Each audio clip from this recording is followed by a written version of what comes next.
सतगुरु जोगी पीर धाम से समझेंगे कि बाबा पौनार जी का ओरिजिनल वाला प्रत्यक्ष दर्शन जो महारत्नों के घर आए थे पुत्र बन के, वो प्रत्यक्ष रूप में कैसा हो सकता है। एक तो होता है भाव स्वरूप दर्शन जो सपनों में होता है, उसमें आत्मा और बुद्धि का कनेक्शन ही रहता है, उसकी कोई वैल्यू नहीं होती। पर इधर उधर का सपना आने से अच्छा है कि गुरु का सपना आ गया, जब बाबा जी का सपना आ गया तो something is better than nothing. ये उल्ट उल्ट सपने देखने से अच्छा है कि बाबा जी का, लेकिन ये सिर्फ भाव स्वरूप सपना होता है। एक होता है पाखंड, सिर घुमा लेना और पूछे देने लग जाना और खुद को पौणारी सिद्ध कर देना, उनके बारे में ABCD भी ना जानते हुए कि उनका शरीर भी दिव्य है और वो शिव पिता परमात्मा के अवतार है और शिव में पूरी सृष्टि समाई हुई है। तो वो किसी में क्या समझा जाएगा। हमने बहुत सारे लेक्चर इस पे दिए। ये तो पाखंड, नकली, झूठ, फरेब, आडंबर। और बाबा जी की बात हो रही है प्रत्यक्ष दर्शनों की।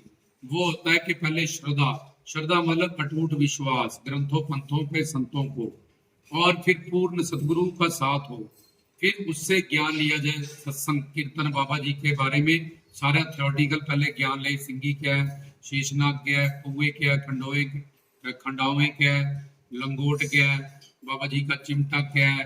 तो ये सारी बातों का पहले थ्योरेटिकल ज्ञान प्राप्त करना, फिर प्रैक्टिकली साधना करना। तो पहले श्रद्धा लेक्चर ये है कि प्रत्यक्ष दर्शन वही वाला सेम ओरिजिनल कैसे होगा जो महारत्नों के घर अवतार लेके आए थे। तो वो शिव पिता परमात्मा के लिए पहले श्रद्धा, श्रद्धा मतलब अटूट विश्वास और अपने कल्याण की वो, इधर से काम शुरू होगा।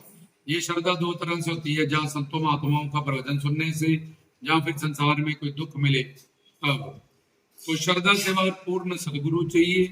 पूर्ण सदगुरु, अगर पूर्ण सदगुरु ही नहीं है तो यही रास्ता रुक जाएगा।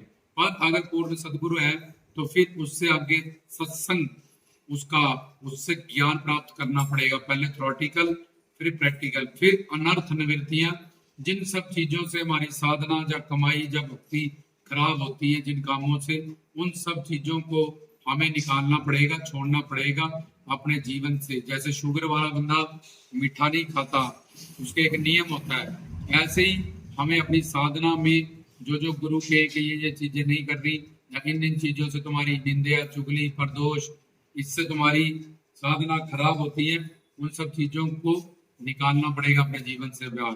तो अनर्थ निवृत्ति, अनर्थ निवृत्ति के बाद निष्ठा। जो श्रद्धा शुरू में डामाडोल थी या अटूट विश्वास में, वो बदल जाएगी क्योंकि साधना सिद्ध होती जाएगी और सब कारण वो खत्म करता जाएगा जो साधक होगा।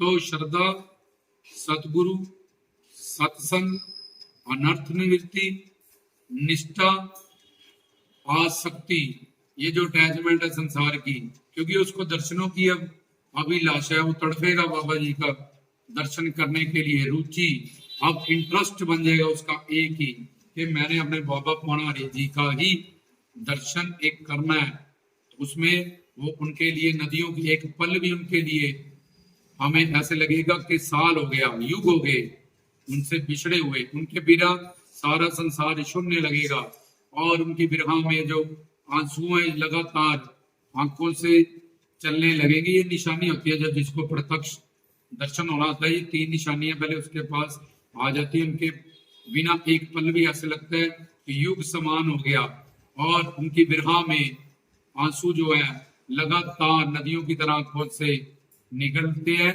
और मछली की तरह जैसे पानी के बिना तड़पती, ऐसे हम मुमुक्षुत्व हुए थे उनके दर्शनों की तरह। तो समझो कि अब ये सही लाइन पे चले और दर्शन अब होने वाले हैं, सिलेबस पास में पहुंचा है।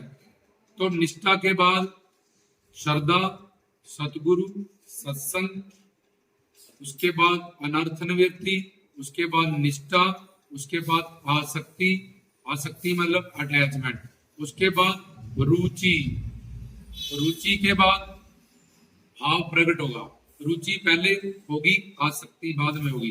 तो निष्ठा के बाद रुचि, इंटरेस्ट, फिर आसक्ति, फिर भाव, फिर भाव से प्रेम प्रकट होगा। प्रेम के वश में भगवान तो उसी मूर्ति से, उसी रूप में जो रत्नों के पास आए थे, पौनारी अवतार लेके शिव शंकर खुद भगवान बालक बन के वो उस मूर्ति से बाहर आ जाएंगे, जिस भी रूप से। जैसे तुम आपस में संसारियों से बात करते हो, जैसे मीरा कृष्ण को ऐसे ही बार बुला के उनसे प्यार बात करती थी, उनका आलिंगन करती थी, और जो जो भी अपने पाप थे वो पूरा करती थी कृष्ण भगवान से। ऐसी उस मूर्ति से बाबा पौना हरि हो, शिव हो, माता रानी हो, उनको बाहर आना पड़ेगा, क्योंकि प्रेम के वश में है भगवान। जैसे दूध में देसी घी होता है, लेकिन गर्म करो मलाई आई मक्खन है देखो फिर देसी घी आता है।